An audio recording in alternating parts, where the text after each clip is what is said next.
Welcome to A Lovely Wallpaper, a podcast exploring an underappreciated way of appreciating poetry by committing it to memory.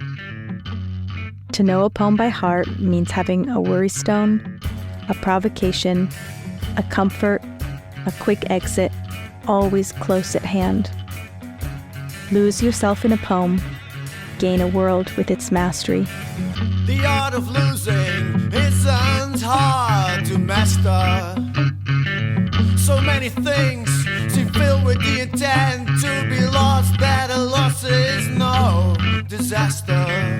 In this episode, we will work with the helpful voice of Andrew Tonkovich on Walt Whitman's later poem, What Am I After All? Andrew is a writer, editor of the journals The Santa Monica Review and Citric, and host of the KPFK radio program Bibliocracy.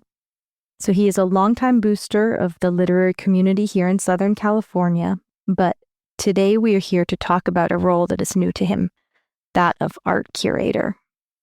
In his exhibition, Peter Carr, Artist for Survival, Andrew mounts a portrait of a mentor and a friend, but also a snapshot of activism and art colliding in the very specific time and place of Laguna Beach in the 70s. Recently, I was driving my car when a friend sent me a photo of her daughter.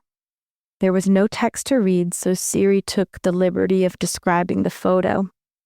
X sent you a photo of a female child on a swing above a patch of gravel, or something along those lines.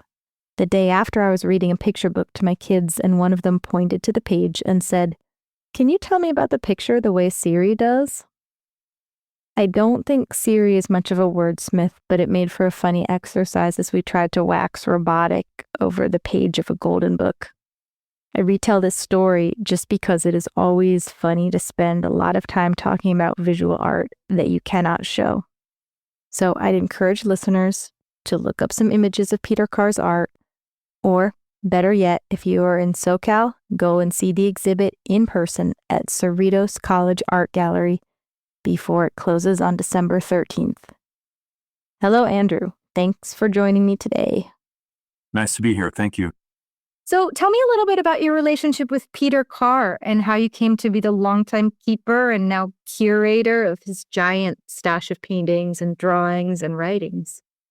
Well, you may have made a mistake in asking somebody for a quick answer to a really long and beautiful question. But the short version is that as a young fellow, I stumbled into a class by a very charismatic teacher who turns out to have also been a writer and artist and an activist. And just for all the poets and poetry lovers out there, I didn't realize until recently that I had sort of become a version, perhaps a weak or pale version of my hero, because Peter was not, it seems, all that interested in the institutional or scholarly aspects of the career of a teacher. He was interested in students. He was interested, and he would say this all the time, changing the world. He was constantly, it turns out, painting, writing, drawing, going to protests, organizing in support of what were at the time when I met him in the late 70s and early 80s, peaceful grassroots movements to try to stop the nuclear arms race, stop nuclear weapons, and address U.S. intervention, Central America, on and on. So after he died, I grieved, but I also seem to have internalized a lot of what I see now were his political choices and political engagements. And then I had the good fortune many years later to become close friends with his widow. They weren't married, but I hate the phrase common law wife. But anyway, Jeannie Bernstein, a tremendous Laguna Beach activist. And since I was the one who showed up and seemed to be kind of carrying the flame for Peter, she told me to have at it. And I started early on in the 90s cataloging the work. After her death, the family didn't know what to do with the work.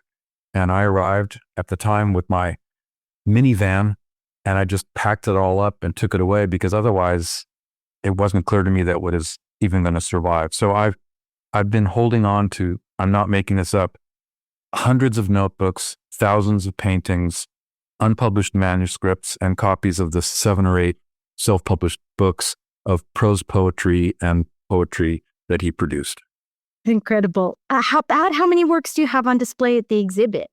About 150 if you include the beautifully displayed, I think what they call artifacts that include photographs and small pages torn out of notebooks.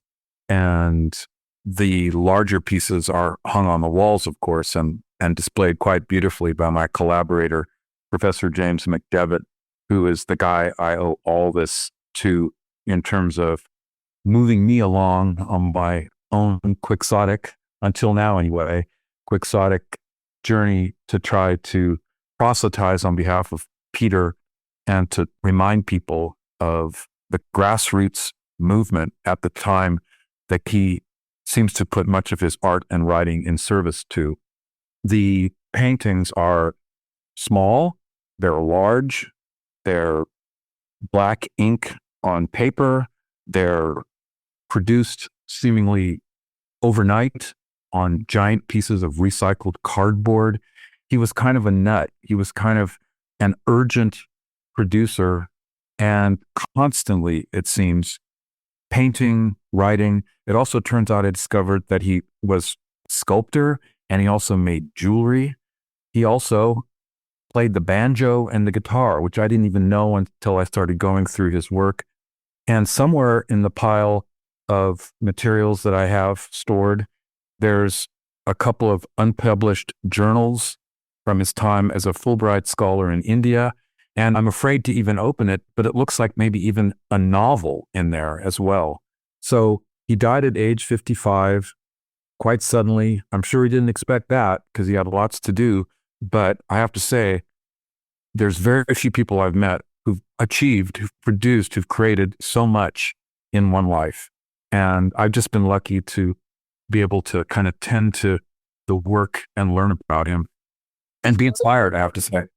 Some of these larger works on cardboard that we were looking at together when I was at the exhibit, you mentioned it seemed like he was just primed, tending towards being a muralist. You don't know if any murals exist, probably not, but if he had lived longer, it's easy to imagine that he would have spun some of these works out, some of these larger works out into civic murals. And it's funny, he was really creatively ambitious, but seems not to have had the patience or the follow-through or the connections to actually kind of make it big as an artist, whatever that means, and not to elevate this obscure, but I think beautiful and important painter and artist too much. But in some ways, he reminds me a little bit of Grace Paley, who famously produced relatively little, but to me, life-changing work as a poet and as a fiction writer. And people always complained about that, but she was also incredibly active as a feminist, peace activist, member of the War Resisters League. And to me, the work of a creative artist has to include political activism and engagement. And, maybe Peter would have produced even more, or maybe he would have broken big as an artist with lots of shows. But, he was also doing the work of standing outside of the San Onofre nuclear generating station, trying to protest that evil and hideous polluter of our landscape. He was active with the Alliance for Survival and its efforts to try to stop the Diablo Canyon nuclear generating site. He was trying to work with groups that were going to transform our economy from a hundreds-year-old now war economy into a peace economy. And he was working with civil society groups, peace organizations, not to mention he was working with students. And when I say working, I mean that this was a person who intentionally blurred the lines, to my mind, absurdly contrived lines, arbitrary lines between life, activism, politics on the one side and academics and scholarship. So he became my model later as a teacher, and he was busy. He was constantly working, and to me, his choices modeled a kind of thoughtful engagement with both art and politics and teaching. Right, right. I love the Grace Paley comparison. You're right. There's this community mindedness that doesn't prioritize the kind of egotism necessary in being really successful as an artist. A community mindedness that kept art as just one arm of expressing civic feeling. But it's cool that you talk about blurred lines too, because one of the things that really stuck out to me about the exhibit was there's some, really polemical works, not in a bad way, but just actual posters, Let Life In, Convert Seal Beach Naval Weapons Station. And some that are just, kind of purely poetic. They bring to mind like Blake, or an artist that uses image and text together a lot. Like Fancied There Were Other Creatures Here Beside Me was a text in one of the paintings. The tonal range is incredible. In some pieces, it comes together. Like you mentioned, his work against the San Onofre nuclear power plant. A couple of those big cardboard works you were mentioning before. There are these beautiful pictures of a group of humans all crowded together, swimming or, in a crowd. And then in the background, you just see this tiny little pen and ink drawing of this power plant that he's working, furiously fighting furiously against. I was going to ask you, I feel like you've already answered this for me a little bit, but I was going to ask you, in this tonal range that I'm talking about, which end of the spectrum was Peter Carr mostly on, just personally, when you were interacting with? Was he whimsical? Was he a fighter? What did spending time with him and being a mentee of his feel like? Well, I am what they call an unreliable narrator in terms of both my homage to Peter and the impact. So, full disclosure, and it's especially ironic, it turns out that when I've gone back and examined my own time at Cal State University, Long Beach, I think I might have actually known the man for something like 14 months, meaning I took 2 classes. I came back for a third, and I was ready and eager, and then he died. So my personal interactions with him, my interactions as a student, somewhat shy, a little bit thrillingly intimidated by him, and kind of in love with the man, were, it turns out, really quite limited. But my memory, and in sharing some of the memories with a few students who are still around, was that he was happy, inviting, charismatic, and someone who made connections that were often not expected in the very contrived and, I guess you'd say, constructed environment of the classroom. So I very much recall that for me, everything was digressive, footnoted. By the way, this means something. Here's the impact. I'll give you one example that I don't remember a lot, but in the second class I believe I took with him, on the reading list was Gary Snyder's defining collection, Turtle Island.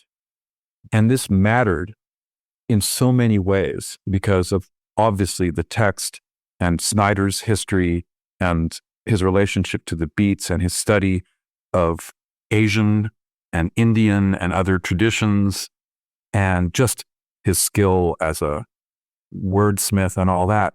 But I believe it was in Peter's class that I learned that Gary Snyder had been appointed by then Governor Jerry Brown to the California Arts Commission.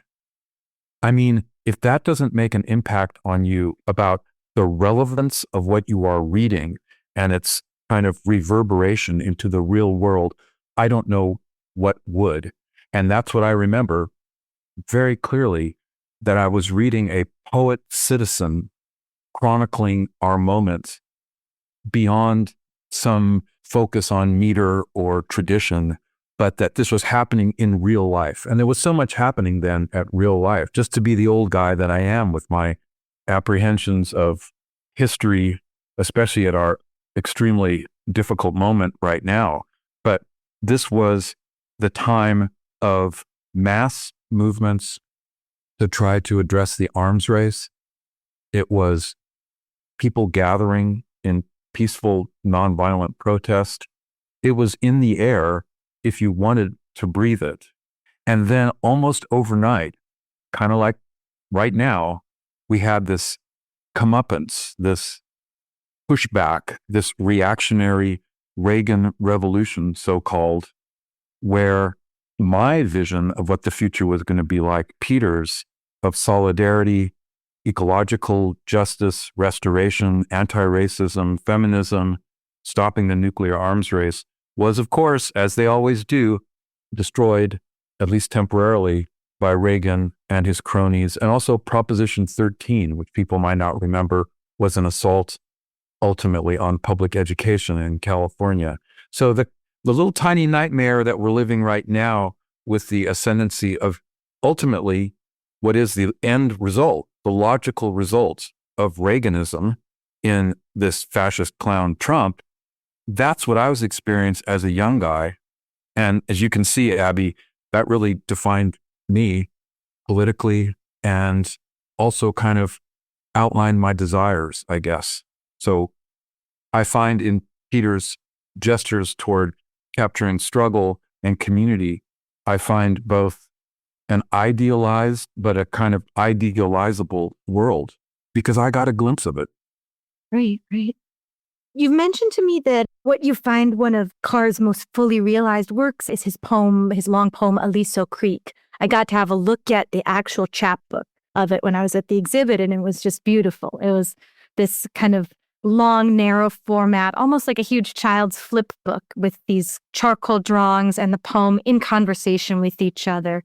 It was a gorgeous, piece of book art and a great poem. Can you tell me a little bit about the poem's content? Give me a gloss of the poem, because I'd love for you to read a passage in a second, but can you contextualize it first? Yeah, I'm happy to. I'm not sure whether to call it a prose poem or a kind of meditative fiction. And I don't think Peter cared too much, except to your point, and thank you for noticing it.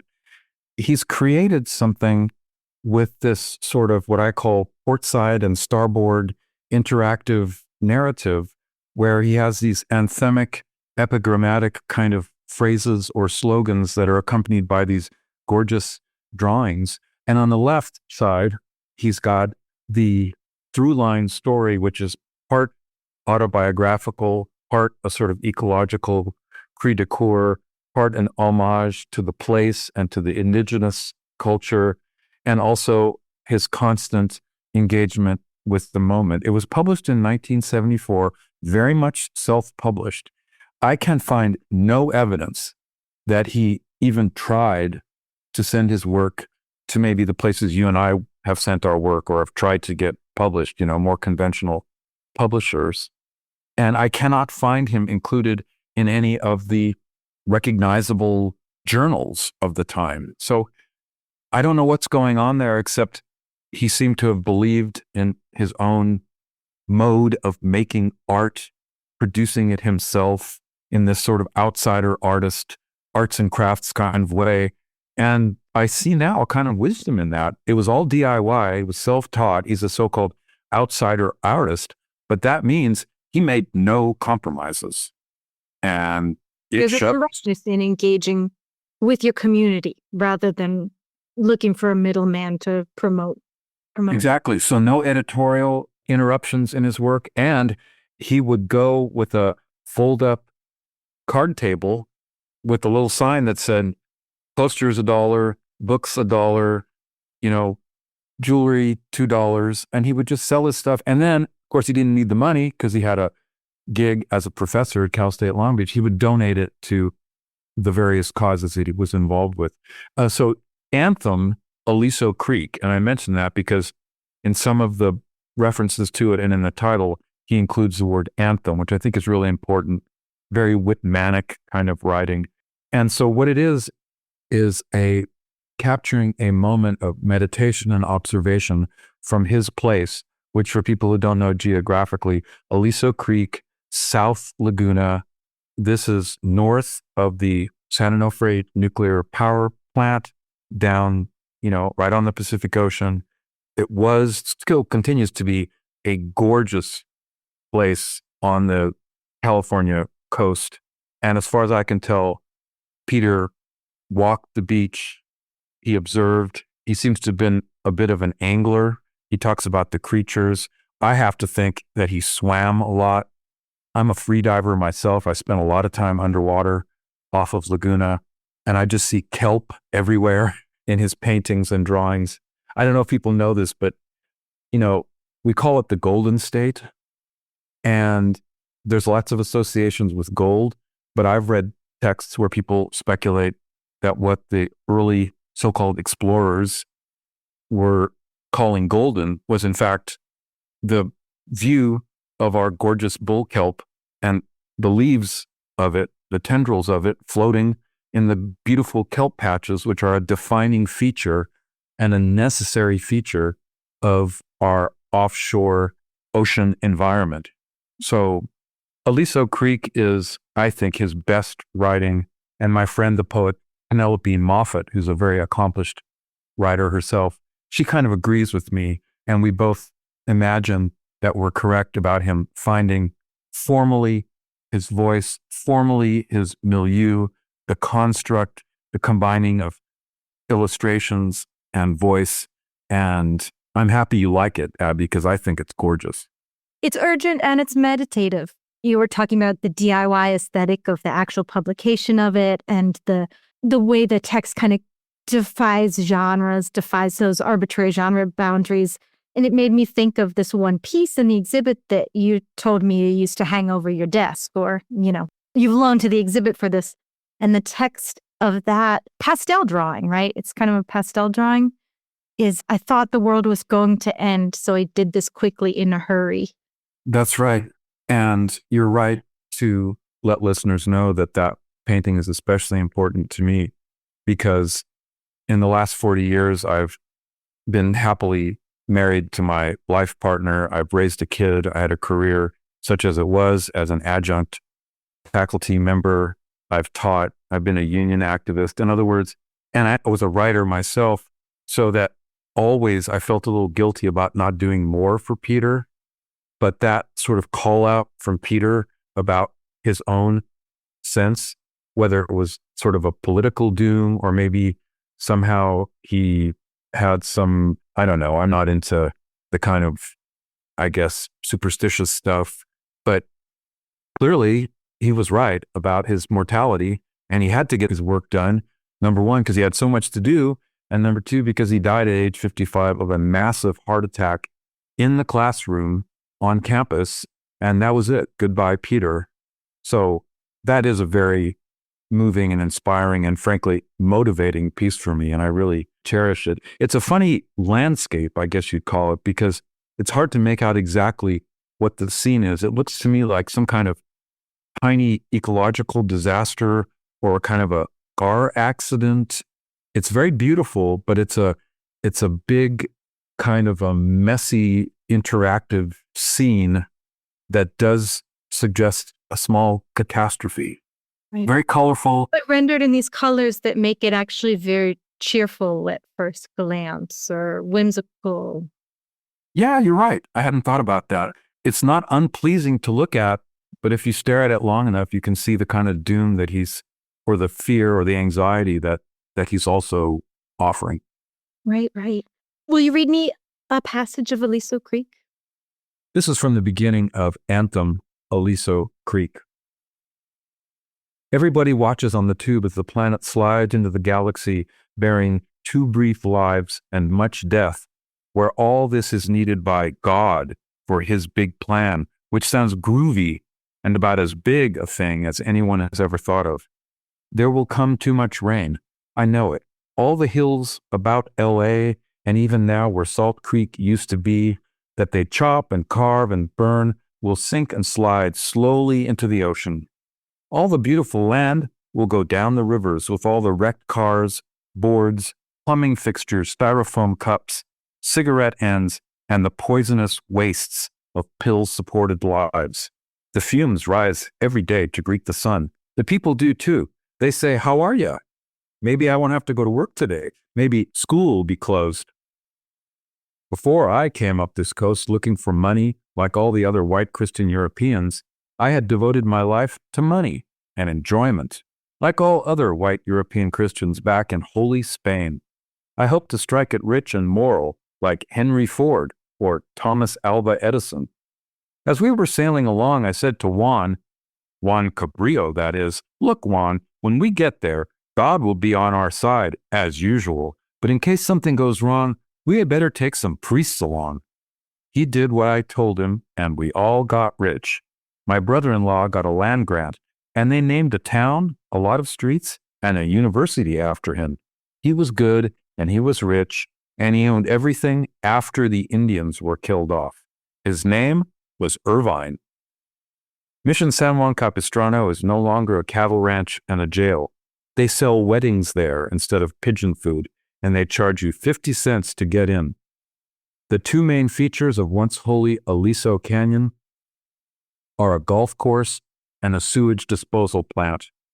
The rock off the coast where the spirits spoke to men is now private, of course, and is the main feature of a trailer park called Treasure Island. Across the highway is another feature, Alpha Beta Market and Shopping Center. Shall I tell the truth? Am I safe enough to say it? That violence washes down the streets of the LA basin and finally ends up here at the sea, banging on their fancy houses by the beach, where they keep everybody out who is inferior, everybody who is less than white, sun-browned, dangerous to other humans and the planet? Can I say it in public? Can I say what happened to the cliffs where the Spaniards threw hides to the first white predators on my coastline here, where sea otters and seals and whales and abalones lived, and the men and women worshipped and played and fucked and died to the whistle of cold winds over sun-bleached sands, where the pop-eyed flounders groped for sea bugs and the crayfish died their countless numberless deaths and birth into piles of seashell and skeleton? What happened? Jack in the Box. This is a record of my existence. I have been here. My name is Peter. I am one of Earth's creatures. I have consciousness of my separateness, of my individuality, or my aloneness, which brings me into oneness with all the rest of the creatures here. Thank you so much. I love that passage. It was great to hear you read it because it's so serious and it's so funny at once. It's beautifully done. Would you talk to me a little bit now about how you landed on Whitman as a poem to present? I think that there's a lot to, say about how Whitman is in conversation with the piece you just read, but tell me a little bit more.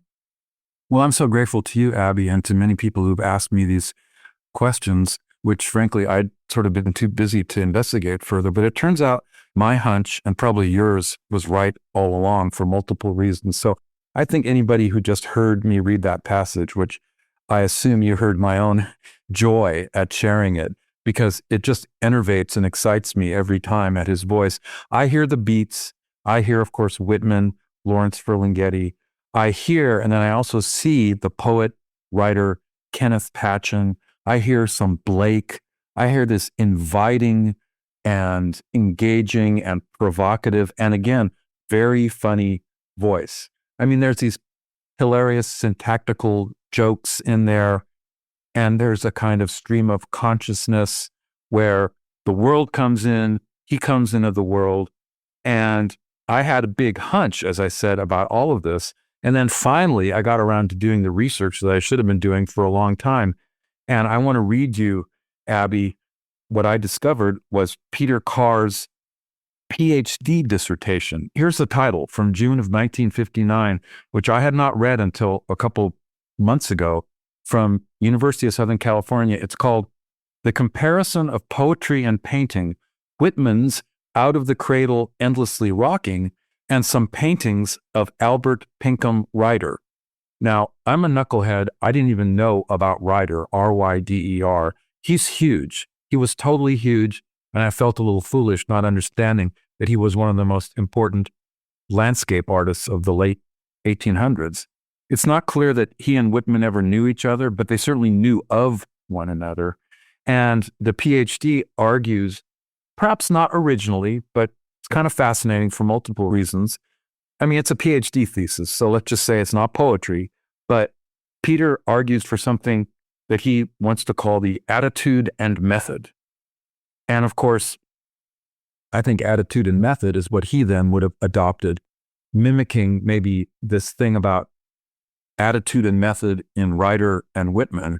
And then, of course, when I went back to Peter's early self-published books, before the voice that he discovered in the late 60s, and then I think was fully realized in 1974 with Aliso Creek, sure enough, I found some of his poems where he loves Auden. There's a lot of Auden. He loves Poe. You can just see this is a more traditional writer at the time. And then I found a poem called Walt, W-A-L-T, which is a beautiful little homage to Walt Whitman. So again, I was a little more intuitively clever than I imagined. But I mean, you don't have to read much of Peter Carr to see the Whitman. And I think it's most obvious in one further way, which is, as I've been going through the thousands of pages and artifacts and journals, I keep finding drawings and references and title pages to what I assume was a kind of I think they call it an opus, right, Abby? A long book, kind of like Leaves of Grass, which you'd know better than I, but I think it had something like 60 plus edits and republications. And sure enough, Peter was working on something that he called the discovery of California, which I think was his Leaves of Grass. And of course, it never made it to publication. But when I went back in order to have the privilege of taping with you, I just went back right away. And it was a fun thing to do, is to read the Whitman and to think about the meter, the voice, the transcendental inclusiveness, the insistence on community, the shared perspective against the individual perspective. And, you know, I'm not a scholar or a poet myself, but now it just seems so blazingly and kind of wonderfully obvious. Yeah, that's fantastic. It's funny to take a look myself at the poem, What Am I After All, which you proposed presenting today. I was flipping through, one of these later editions, this addendum to Leaves of Grass from 40 years after the first edition was published. And I actually came upon another poem that I was really interested in just because it made me think so much of your descriptions of Peter Carr and of your relationship with him. Have you stumbled on this poem, To a Pupil? I think I remember that from many years ago, but I'm looking it up right now. Here, let me read it to you. Is reform needed? Is it through you? The greater the reform needed, the greater the personality you need to accomplish it. You do not see how it would serve to have eyes, blood, complexion, clean and sweet? Do you not see how it would serve to have such a body and soul that when you enter the crowd, an atmosphere of desire and command enters with you, and everyone is impressed with your personality, with a capital P, personality? Oh, the magnet, the flesh over and over. Go, dear friend. If need be, give up all else and commence today to inure yourself to pluck, reality, self-esteem, definiteness, elevatedness. Rest not till you rivet and publish yourself of your own personality. Well, my hat's off to you. I wish I'd found that one. It's perfect. And just the charisma you describe and this need to, abandon all else and channel the cause, channel the reform that's needed through relationships. I mean, through art and through relationships. I have to imagine that Peter knew Whitman backwards and forwards, front to back, in a way that I don't know, but seems like you do, and that one's perfect. I mean, I'll tell you my Whitman story is that, like Peter, I am somebody who pays attention to Smithsonian music catalog, and I'm a longtime fan of the folk music magazine Sing Out, and I'm the world's biggest Pete Seeger fan. And on one of my very old LPs of Pete Seeger, he begins a rendition of, I can't remember which classic song it is. I think I'm going to lay down my sword and shield down by the riverside. But he begins from memory by quoting a section of Song of Myself, one of the most famous ones about, I believe a leaf of grass is no less than the journey work of the stars, and so on. And I just get thrilled.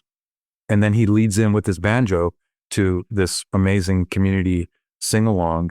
And I can only speculate, but I'm sure that Peter would have been very aware of that and was in the same kind of ambitious invitation that music and poetry and Whitman kind of extend to people if they hear it and if they can only take it. Will you read me his homage to Whitman, Walt? I'm curious. Oh, sure. I'm not sure if it's a good poem. I'll leave that to you, but it was very helpful in my research, and it did corroborate. And I think you and I, Abby, we've done some important scholarship here, right? I agree. So this is simply called Walt, and it's from his, I believe, first book called Messages, published in 1957. He speaks out to me across years, hairy-headed still, barging into crowds with his memory of eternity. He has heard the ariads, the man who is shy, the man who has wife trouble, the man who competes with everyone. He has heard the moments, the man who has lusted after women or men or love. Beautiful triangle of life singing, the man who doesn't know about beauty, about nightingales, about gods. He has heard death, this man. He has been singing. He speaks out to me, sweating alive, breathing even on the lovers of opinion. He has heard them all cry out. He has cried out, these men who don't understand lust or bacon, these men who have met women, held them, gone nuts. He has seen her, and he speaks out to me about her. We have both been alive. We have both crossed the only water. We have both ridden the tooting ferry from here to there. Fantastic. Love it. I mean, I didn't know until I started studying up for our podcast how much Whitman and Ryder both were influenced by opera. And of course, we have the not very subtle but hilarious shout out to the ferry crossing. And then we have these just so obviously Peter ripoffs of Whitman. We have both been alive. We have both crossed the only water. I mean, my heart goes strong and soft at the same time when I get these kind of short, again, invitations, I call them. Right, right. I mean, it all comes together to make a beautiful portrait of such an active, interesting mind. So I guess at this point, I'd like to ask you to read the poem that we're going to present today. What Am I After All? Any final words about what drew you to that one, or? I think its obviousness speaks louder than my own curatorial skill, but like the one that you just read, I think that was called To a People. Yeah, I'm going to have to go find that. But the familiarity of the many stanzas of Leaves of Grass was maybe too easy in a choice. And when I read this one, which is shorter, it also is a kind of definitional for me, and in some ways, maybe co-opted autobiographical thing for Peter, because I think you referred to it earlier as artistic ego or creative, maybe authority is another way of understanding it, or confidence. I was surprised the multiple places where I found Peter writing about his insecurity. People who knew him said that he was never quite sure of his art. Certainly what you saw and what I see, Abby, shows somebody who is talented, engaged, confident, brave, but apparently he did sort of have these insecurities. And the special thing about this poem is I think it allows him, it allows you and me, it allows Peter the artist, Peter the writer, to all exist in the same place. And it also has that wonderful Whitmanic syntax where all things are possible. and all you have to do is turn the page, try something else, meet a new person, paint a new painting. Anyway, that's probably enough of my preamble. The title of the poem is What Am I After All? And I'll point out there's no question mark, which is also an oddity of Peter's bizarre misspellings, purposeful or not, and lack of punctuation.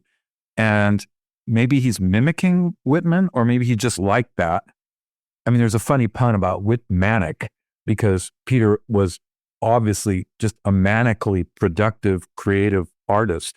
But I love this. What am I after all?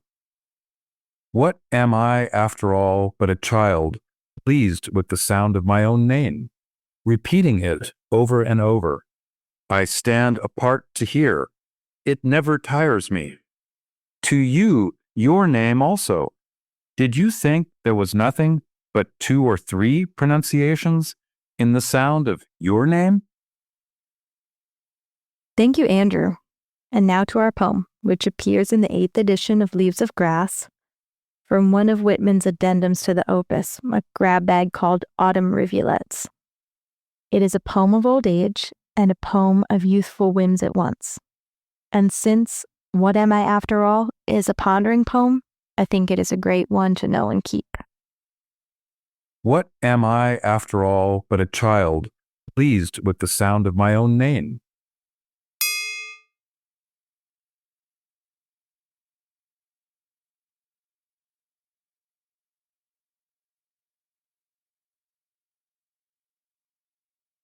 What am I after all but a child, pleased with the sound of my own name?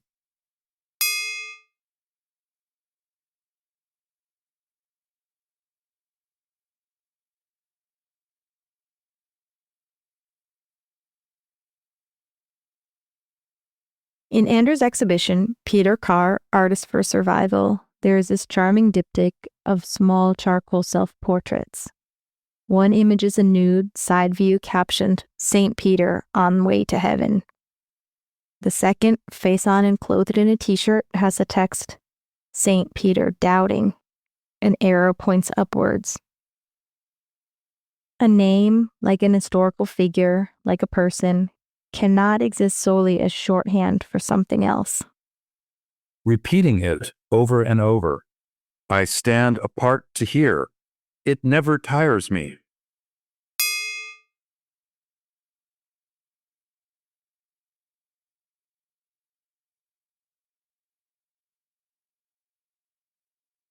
Repeating it over and over. I stand apart to hear. It never tires me.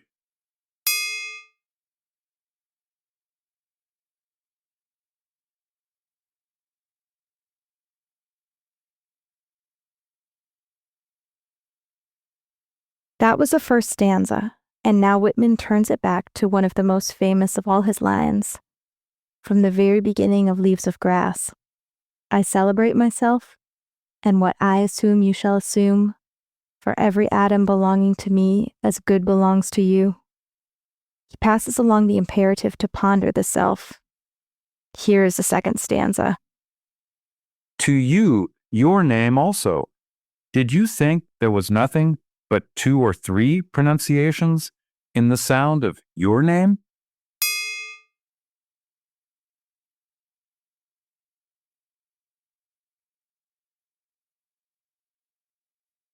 To you, your name also. Did you think there was nothing but 2 or 3 pronunciations in the sound of your name?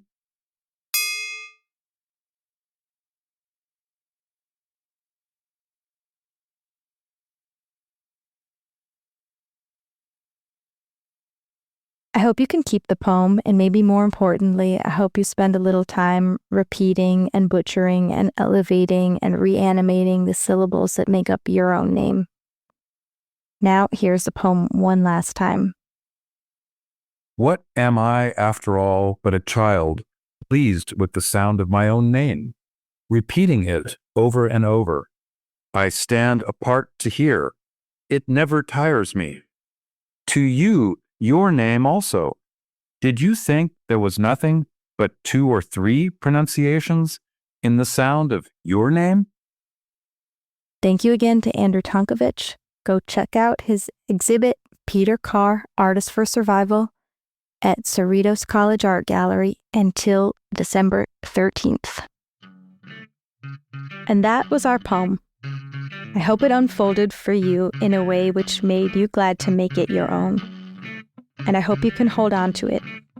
Review it on paper or let it live more like a song in your memory. Thank you to Susie Boyd for lending me this podcast's title, to G.W. Suck and the X for use of their song, The Art of Losing, which borrows the words of Elizabeth Bishop. Disaster.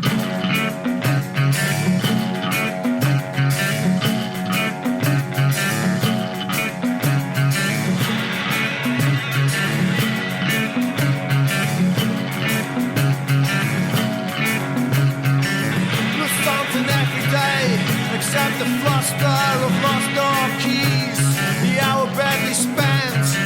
The art of losing isn't hard to master.